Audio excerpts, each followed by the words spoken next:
Hello and welcome. This is a short tutorial on keeping a straight edge on your crochet work.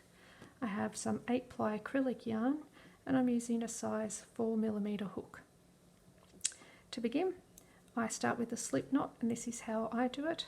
Wrap yarn around my finger in a cross like that. Hold that there. This goes through, grabs the yarn, pulls it up and through. I'm going to be doing a short sampler just to show the skill of a turning chain to keep your edges straight. So I'm only going to be doing 10 stitches. So for that I need to cast on 10 chain, begin with 10 chain.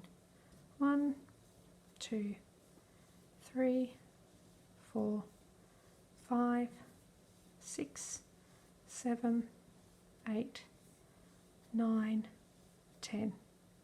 My 10 chain will give me 10 stitches.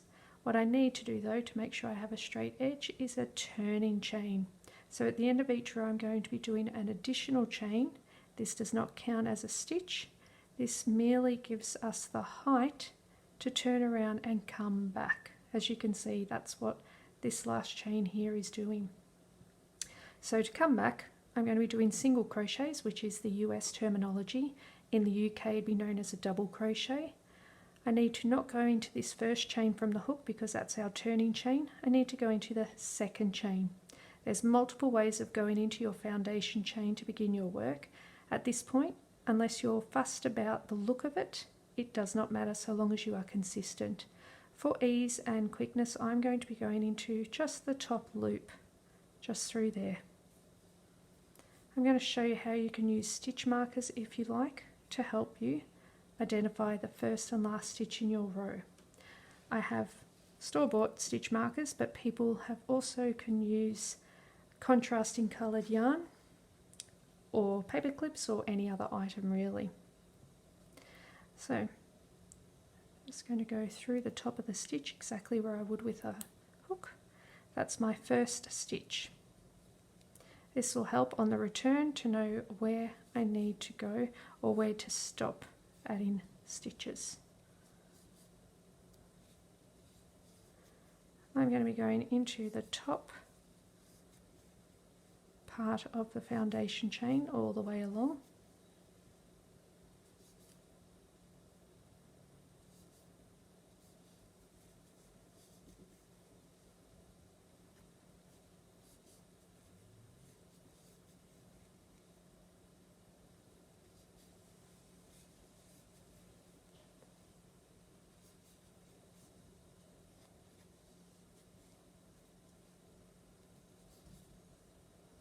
This is my last stitch. I should have 10. 1, 2, 3, 4, 5, 6, 7, 8, 9, 10. So just to illustrate on this first row, I'm going to put the stitch marker into the last stitch as well. At the end of the row I do a turning chain, which does not count as a stitch, just helps bring that yarn up to the right height so we're ready to return. Turning my piece around, you can see there's an extra loop there, but that is the turning chain. I do not want to go into there, I want to go into the first stitch, which is here. So now I can take out that stitch marker and put that hook exactly where the stitch marker was. And you know you're in the right place because you have a V on top of your hook. That lets you know you are correctly going into each stitch. Okay, I will replace this now so that we know where our last stitch will be when we return.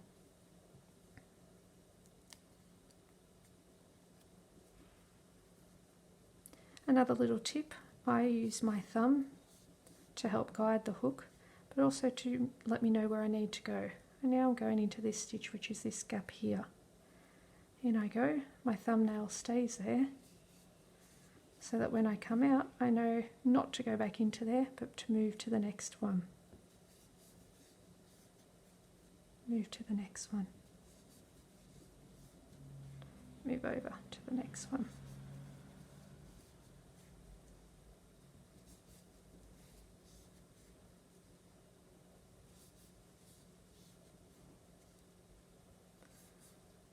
Okay, I've reached the end of this row and the stitch marker is there letting me know where the last stitch is. I shall take that out. In I go.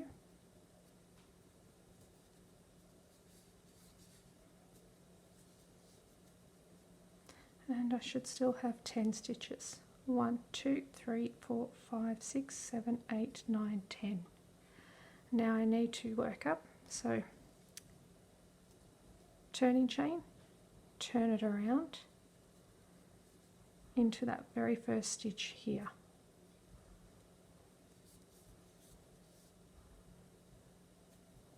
Back I go. Can continue to use stitch markers, but I think I've illustrated how they work, so I'm going to not use them, just again for quickness of the video.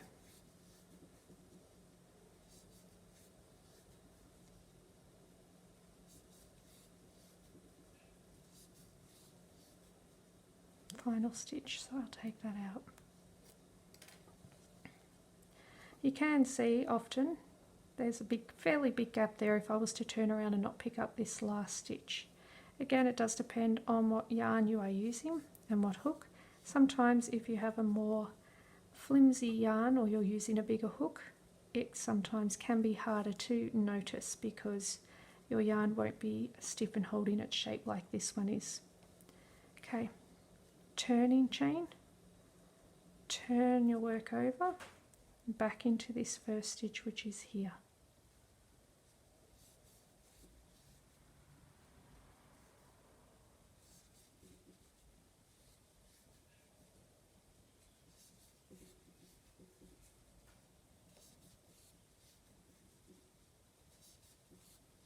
I recommend if you're starting out to use solid colours in your yarn and yarn that does not have a lot of texture. If you were to use something like this wool, this yarn, which has quite a fluffy texture, it can make it very difficult to find your stitches. Bright colours are also very helpful as well. Black is very difficult to work with, even for experienced crocheters. Here's my final stitch. As you can see, keeping straight edges. I'm going to show you that with a double crochet, you need to increase your turning chain. So for a single crochet, just one chain in your turning chain. For a double crochet, that's a longer stitch. So I need to now do 2. 1, 2. That gives me greater height, as you can see. Same process though, back into the same first stitch here. This is a double crochet, which involves putting the yarn over at the start, then into your work. Yarn over through 2, yarn over through 2.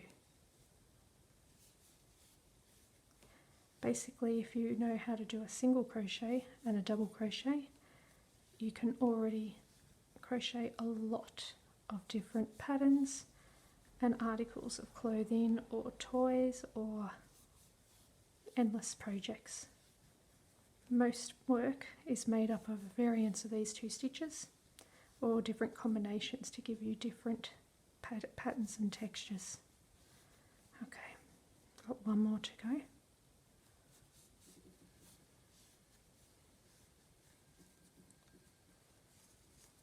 Count 1, 2, 3, 4, 5, 6, 7, 8, 9, 10. Still 10. Straight edge. 1, 2. My turning chain.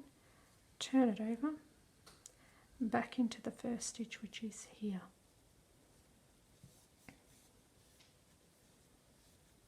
Double crochet back.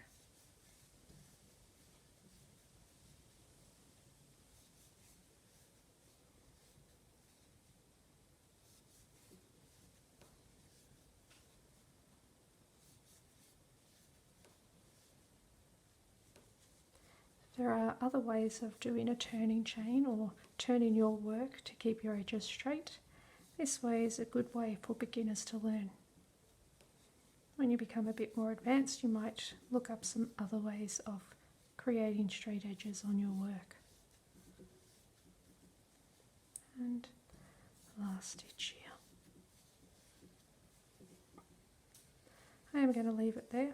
This is just a small sample to show how to keep straight edges on your work by using a turning chain.